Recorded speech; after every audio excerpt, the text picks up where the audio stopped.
आप पूरा परिचय आप सुने, आपको लगेगा कि इस मंच पे बोलने का मौका उन लोगों को दिया जा रहा है जिन्होंने समाज के लिए बहुत बेहतरीन तरीके से काम किया।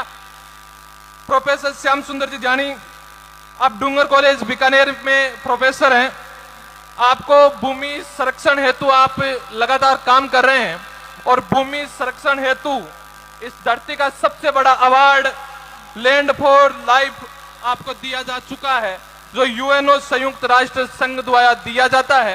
वो अवार्ड आपको दिया जा चुका है। मैं चाहूंगा एक बार प्रोफेसर श्याम सुंदर जी जानी के लिए पूरा पंडाल ऊपर हाथ खड़ा करके तालियां बजाएं और आप आए और अपने विचार संक्षिप्त रूप से इस मंच के माध्यम से रखें।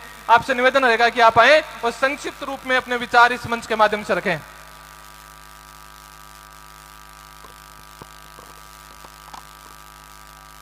जय जाट। आज इस महती कार्यक्रम में भागीदार हमारे जाट परिवार के सभी सम्माननीय जनों को राम राम। सबसे पहले दो बात मैं कहना चाहूँगा, फिर मेरे मुद्दे पे आऊँगा।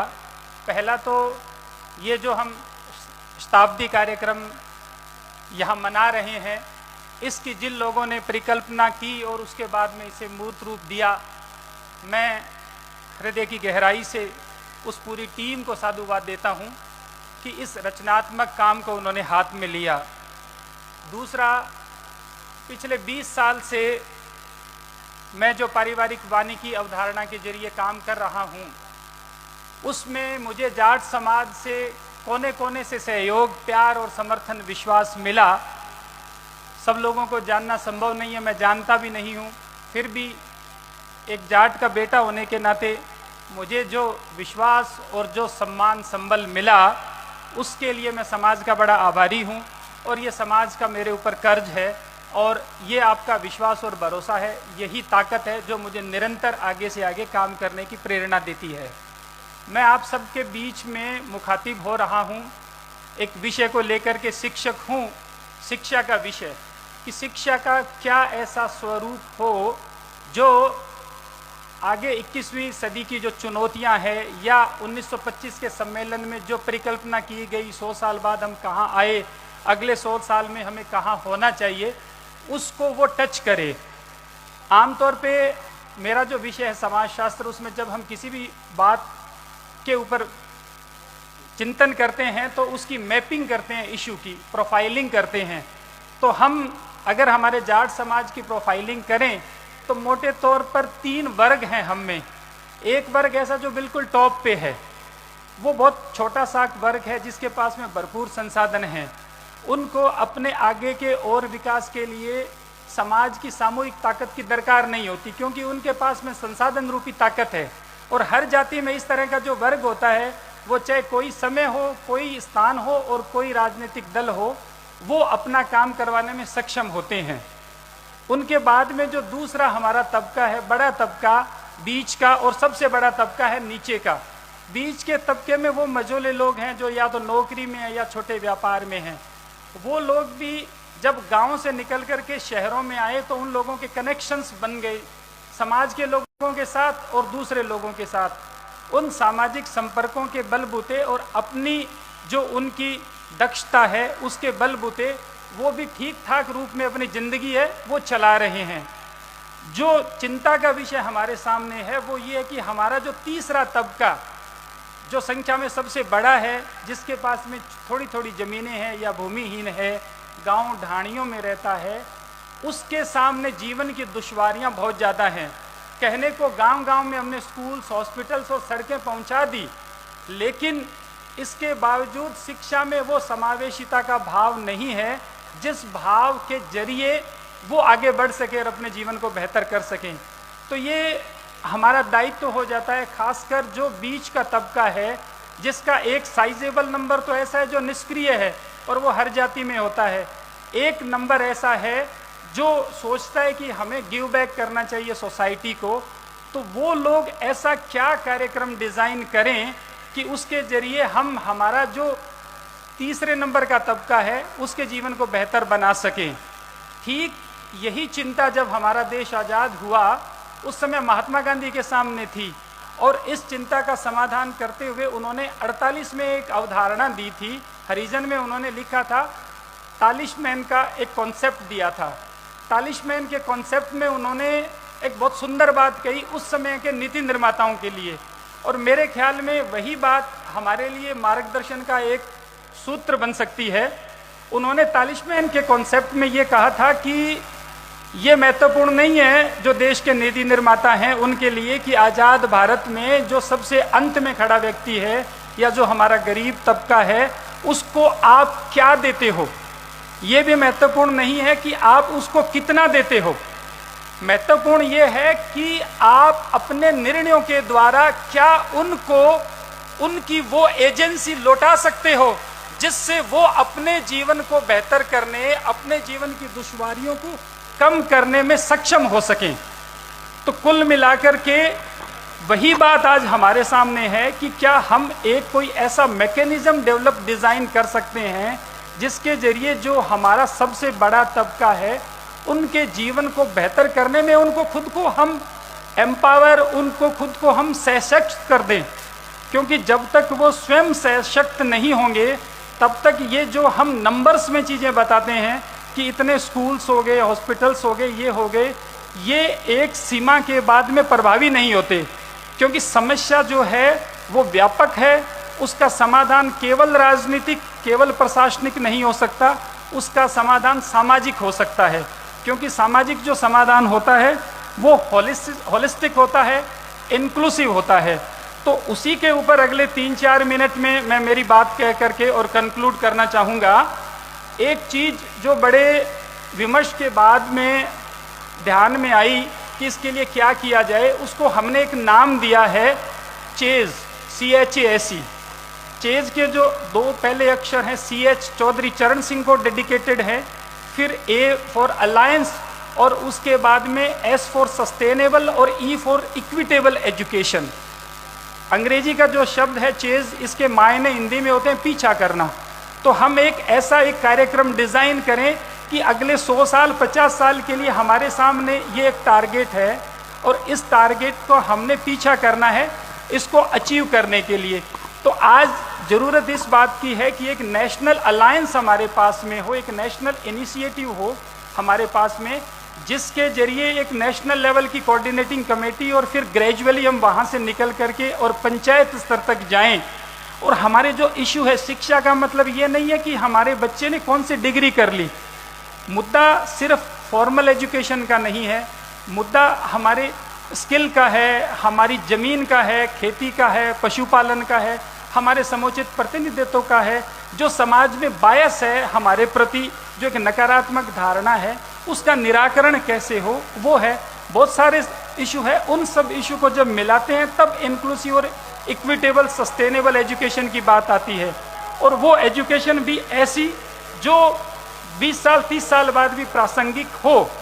तो उसके लिए ये एक मुफीद मौका है जब हम एक इस तरह के इनिशिएटिव के लिए संकल्पित हों, जो इनिशिएटिव हमारे जो जितने ग्रुप्स हैं, जाट बोर्डिंग्स है या और है, उन सब की एक गवर्निंग काउंसिल के रूप में काम करें। इसमें हम हमारे ऐसे बच्चे जो पढ़ना चाहते हैं, जिनके पास में रिसोर्सेज नहीं है, उनको हम सपोर्ट करें।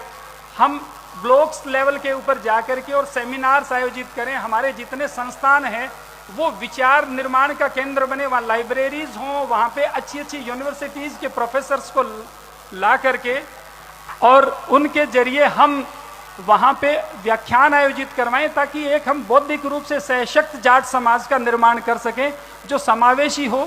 इसके लिए एक ऐसा समूह बने जिसके लाखों लाख मेंबर हों।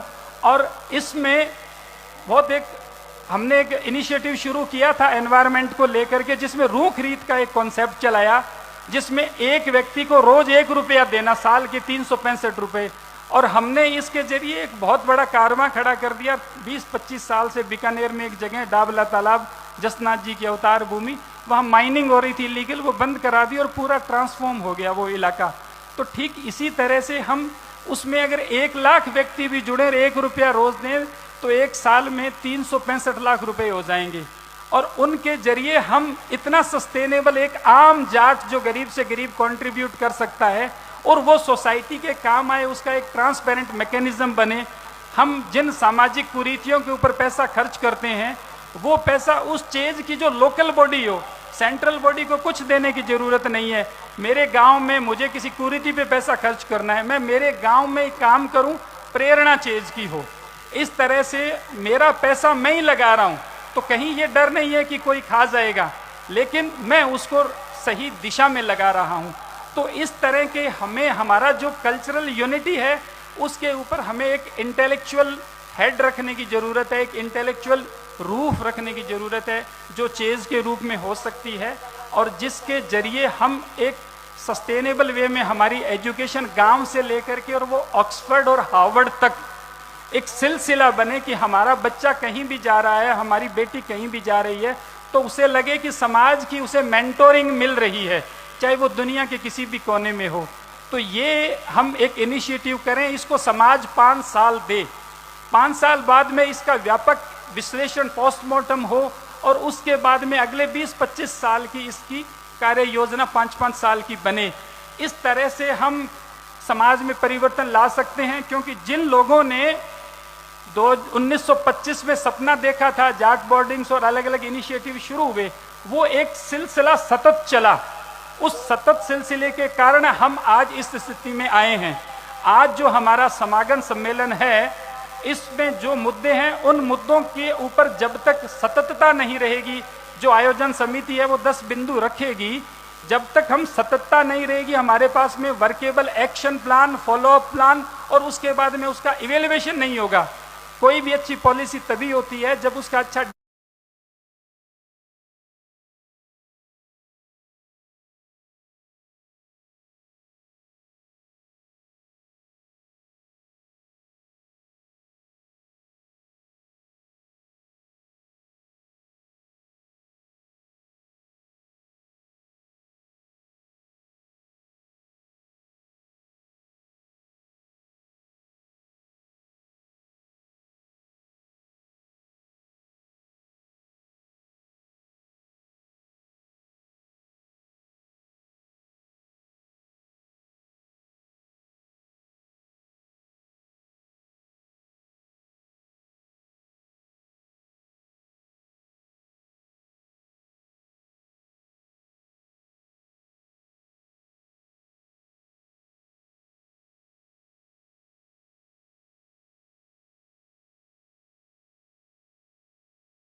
डिजाइन हो, इम्प्लीमेंटेशन के उसे इवेल्युएशन हो।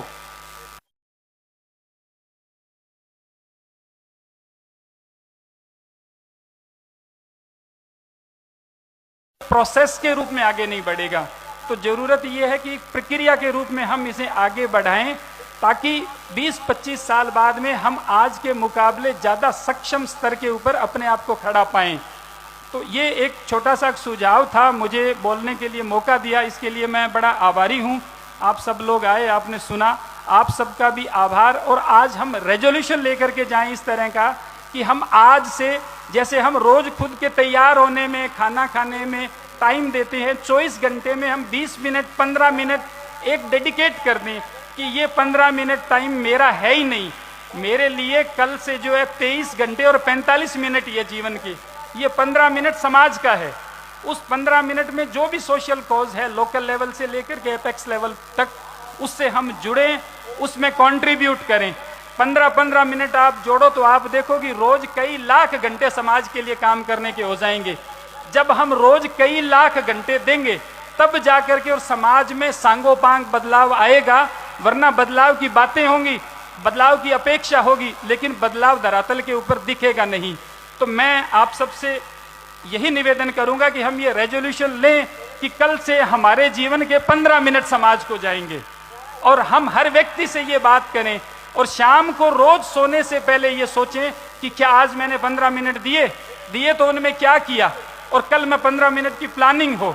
ये अगर हम इतना छोटा सा काम कर लें तो मैं समझता हूं कि हम 1 साल में ही इसके विजिबल चेंज जो है वो जमीन के ऊपर देख पाएंगे। बहुत बहुत आभार। राम राम, हरित प्रणाम।